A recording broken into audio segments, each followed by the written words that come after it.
Salut, attention, je ne vais pas dire la vérité comme d'habitude, je vais simplement proposer mon témoignage sincère d'être humain, avec pour sujet aujourd'hui les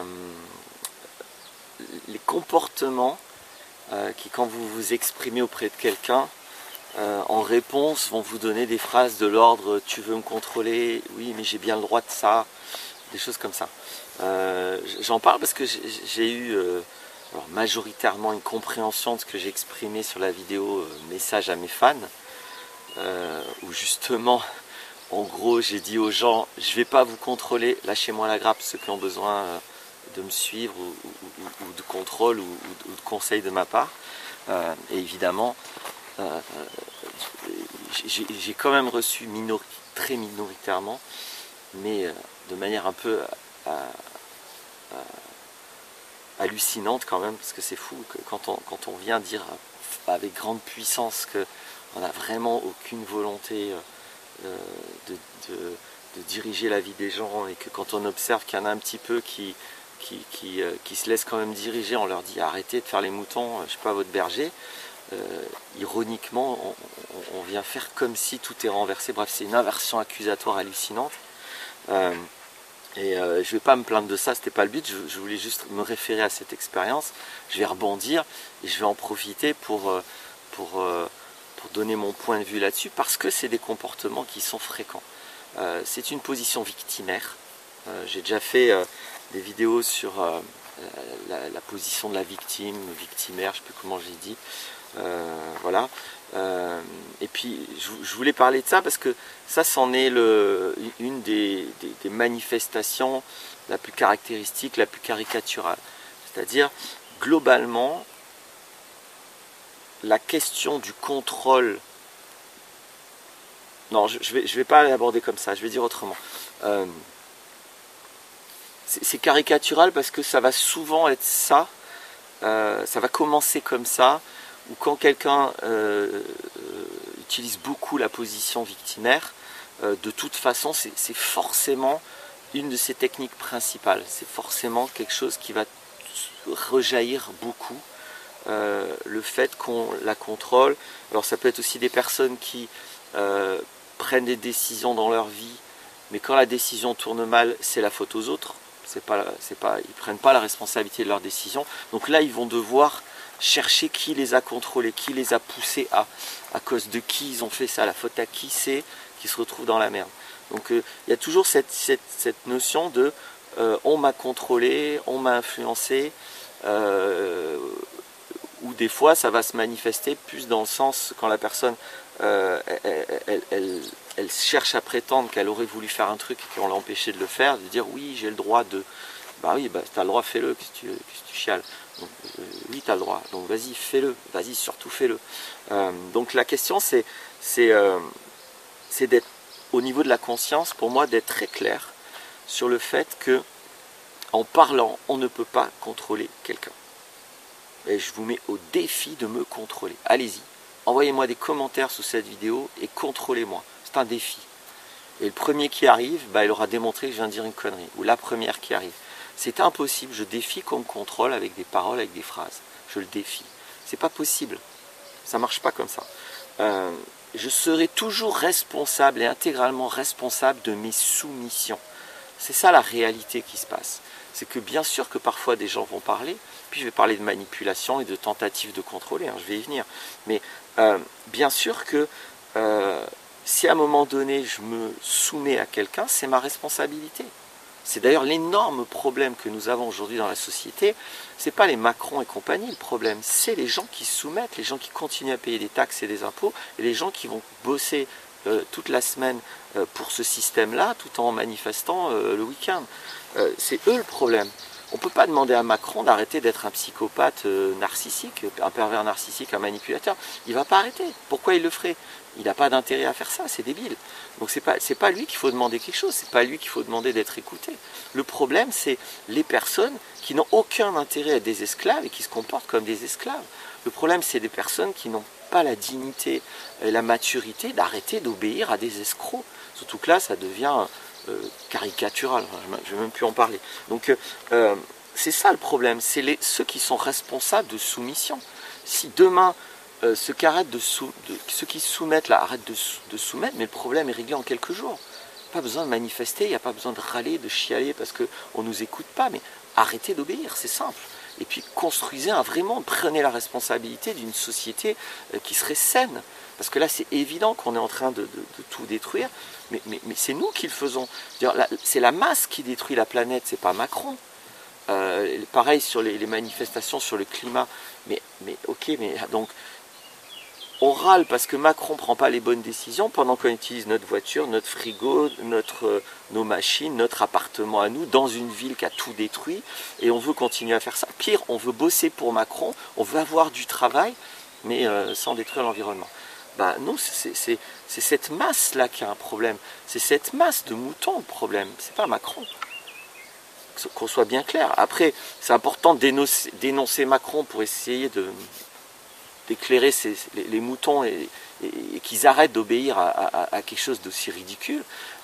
Donc c'est utile de dénoncer Macron pour autant, mais encore faut-il se libérer dans sa vie. Voilà, moi ça fait 16 ans que je n'ai pas bossé pour le système Macron. Hein. Donc regardez où vous mettez votre énergie au lieu de râler de le faire, ou qu'on vous impose de le faire. Donc peut-être qu'au début de la vidéo, vous vous êtes positionné en extérieur de ceux qui à un moment donné disent oui on nous contrôle, oui pourquoi tu me dis que j'ai bien le droit de faire ça. Peut-être que là vous commencez à vous sentir mal à l'aise parce que peut-être maintenant vous vous sentez inclus dans le truc et vous voyez que peut-être c'est ce que vous faites. Ne vous jugez pas et puis après allez-y, attaquez-moi si ça vous amuse, mais essayez éventuellement par contre d'avoir la maturité et la sagesse, de voir que si là maintenant vous avez des émotions et si là maintenant ça vous chatouille ce que je dis, voire davantage, si ça pique, bah, c'est juste parce que j'éclaire la chose telle qu'elle est. Donc c'est pas grave, mais si vous le voyez, laissez pas votre ego chercher des coupables, prenez vos responsabilités, changez votre vie. Voilà. Donc voilà à quoi ça mène, hein, le côté oui, tu m'as essayé de me contrôler, c'est pas bien, on peut pas contrôler les gens, parce que je reviens à la base, un reproche qu'on m'a fait, c'est en gros, je contrôlais les gens à ne pas être contrôlés par moi. C'était ça mon contrôle, ça commence à devenir tordu l'histoire. Donc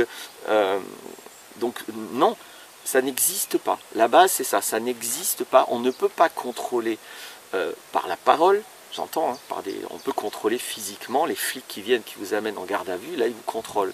Mais sinon, d'ailleurs ça s'appelle comme ça, et un contrôle d'identité, bon bref. Et donc, par contre avec la parole, on ne peut pas contrôler les gens, mais c'est vrai qu'il y a des gens qui se soumettent, ça c'est vrai. Alors pour autant, il ne faut pas nier que des gens peuvent être responsables de tenter de manipuler. Bien sûr, j'ai fait des vidéos entières là-dessus, il y a toute une série de vidéos, je crois qu'il y en a carrément 25, sur comment on peut manipuler des gens, mais plus exactement comment on peut tenter de manipuler. Encore une fois, allez voir les vidéos sur comment on manipule des gens et essayez de venir me manipuler. Je vous mets au défi de ça. Allez-y, faites-le. Vous avez plein de commentaires, essayez de me manipuler. Donc non, vous ne pourrez pas, parce que je ne vous en donnerai pas le pouvoir, simplement. Donc c'est moi qui décide, c'est pas vous. Donc bien sûr que des gens, pour autant, peuvent être responsables de tenter de manipuler. Je ne le nie pas, je le dénonce. Mais ça ne peut être que des tentatives. Et quand quelqu'un tente de vous manipuler, ça ne sert à rien de chialer en disant « oui, tu veux me contrôler, ouais, j'ai le droit de faire ça ». Non, pointez la technique de manipulation, pointez le sophisme par association, pointez le présupposé dans la question, pointez la rhétorique ad hominem, pointez l'équivalence complexe. J'ai fait 25 vidéos pour pointer la manipulation, pour la démonter. Faites ça. Mais chialer qu'on vous manipule parce que c'est vous qui vous soumettez, c'est pas sérieux, c'est pas adulte, c'est pas responsable, et ça mènera nulle part, ça va juste vous rendre malheureux, parce que vous êtes convaincu que vous êtes victime de quelque chose, alors que vous êtes victime simplement de votre propre soumission. C'est tout ce dont vous êtes victime. Donc c'est cool quand vous voyez ça, c'est pas une mauvaise nouvelle, mais encore faut-il, si vous le vivez mal, c'est parce que vous n'avez pas l'intention de sortir de votre soumission. Si vous voyez ça d'un coup, c'est une super bonne nouvelle, vous êtes soumis. Vous n'avez plus qu'à arrêter de l'être pour être libre. C'est génial. Alors peut-être ça va prendre un temps, hein, on ne se libère pas comme ça d'un système aussi bien manipulateur que le nôtre, mais vous n'êtes pas obligé de vous soumettre à cette manipulation. Donc, voilà le message principal, global, que je voulais mettre, à la fois individuel, à la fois sociétal. Oui, bien sûr que des gens sont responsables de tentatives de manipulation, mais ce n'est pas eux le problème. Le problème, c'est ceux qui sont responsables de se soumettre. Et les tentatives de manipulation, si vous voulez faire quelque chose d'honnête, d'adulte à l'égard de ça, ne reprochez pas à quelqu'un de vous manipuler, pointez la manipulation. Parce que par contre, quand quelqu'un exprime avec force, avec honnêteté et avec une approche dialectique une opinion, non, alors là, ni il y a contrôle, ni il y a même tentative de manipulation. C'est pas parce que quelqu'un a un point de vue et que vous n'avez pas d'argument qu'on cherche à vous forcer de quelque chose. Là aussi, soyez honnête, si vous n'avez pas d'argument, ben vous fermez votre gueule et vous n'avez pas d'argument. C'est tout. C'est pas la peine de chialer en disant « Oh, tu essaies de me forcer. Ah oui, mais j'ai bien le droit de ne pas être d'accord avec toi. » Ben ouais, vas-y, sois pas d'accord. Exprime un argument au lieu de râler, au lieu de chialer. Donc, voyez que c'est un énorme problème dans notre société actuelle. On se comporte comme des gosses qui chialent parce que les gens qui nous contrôlent sont des méchants. Sauf qu'on se soumet à ces gens. C'est le gros problème.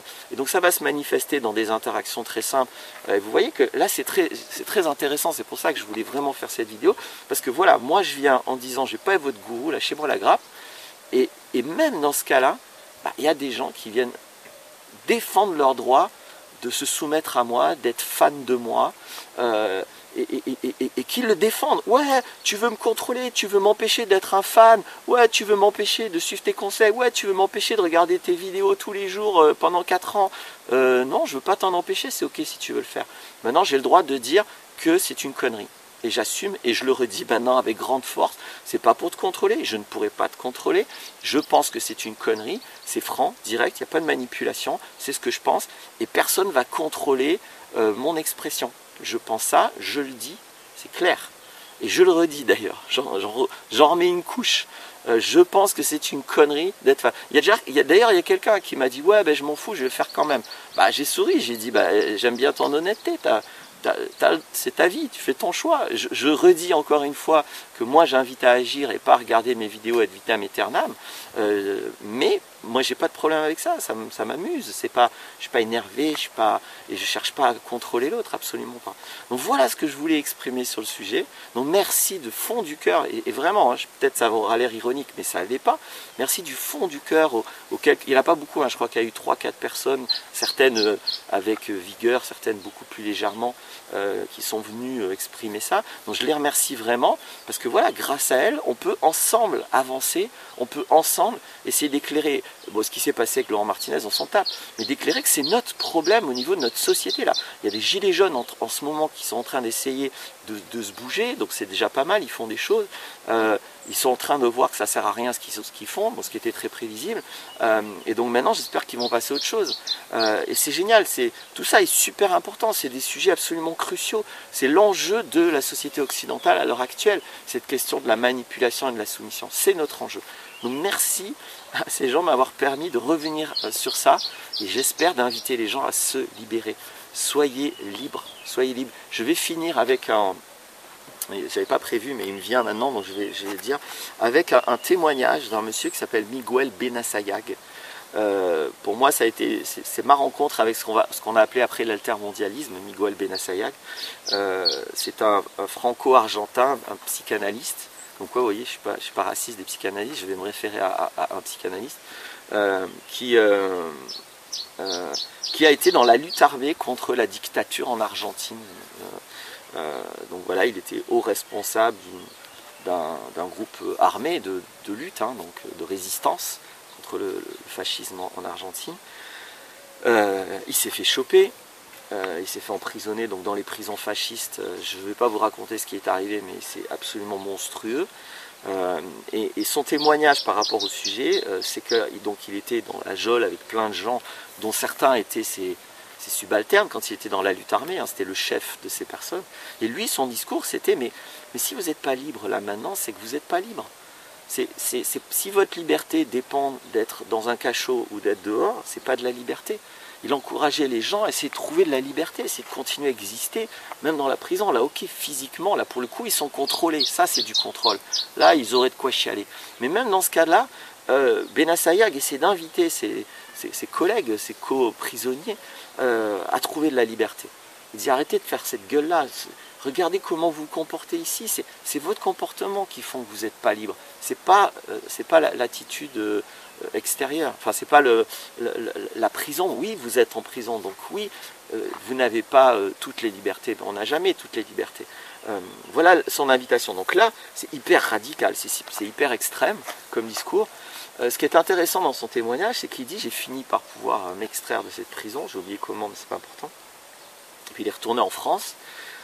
Et il disait mais j'ai halluciné quand je suis arrivé à Paris, la gueule des gens dans le métro, la gueule des gens sur les trottoirs parisiens, le comportement des gens dans le métro, le comportement des gens dans la rue, de beaucoup de gens, j'imagine pas de tout le monde, c'était les mêmes.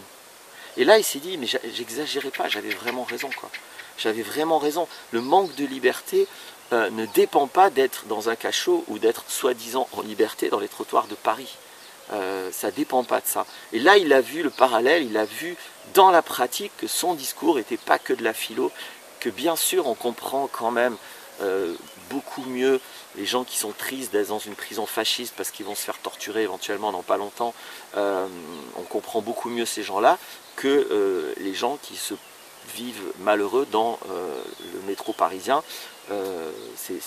Pour autant, c'est le même processus psychologique. Voilà, j'espère que ça aidera à se libérer, parce que c'est ça mon propos, parce que le réel est plus fort que toi. Donc non, on ne peut pas te contrôler, arrête de chialer pour ça, et arrête de te soumettre. Voilà, c'est comme ça que ça peut marcher si tu as envie. Sinon, tu peux continuer à être malheureux parce que tu crois qu'on te contrôle. Merci, à bientôt, au revoir.